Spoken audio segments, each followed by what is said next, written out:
Good day mga boss. Okay, eto, meron tayong nakasalang na unit. Actually, second unit na to. Yung first unit na ginawa Benedict is yung Toyota Vios na Joker, which is sa busina lang. Hindi ko na na-videohan yun eh. So ito, 4150, another sa client na hawak namin yung company.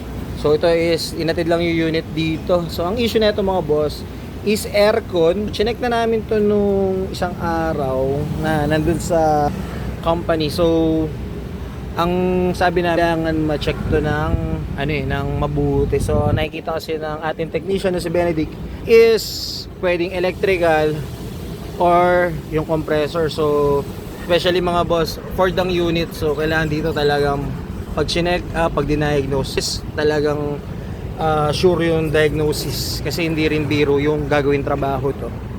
Yan. So after netong ma-diagnose, magbibigay akong quote sa client. Yan. So update ko kayo dito mga boss sa Ford E150 na in the next project na. Okay, mga gusto mag-inquire mga boss, DM lang.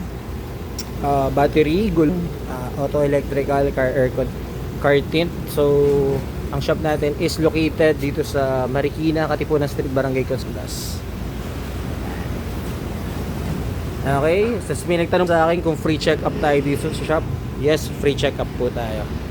Maraming salamat po.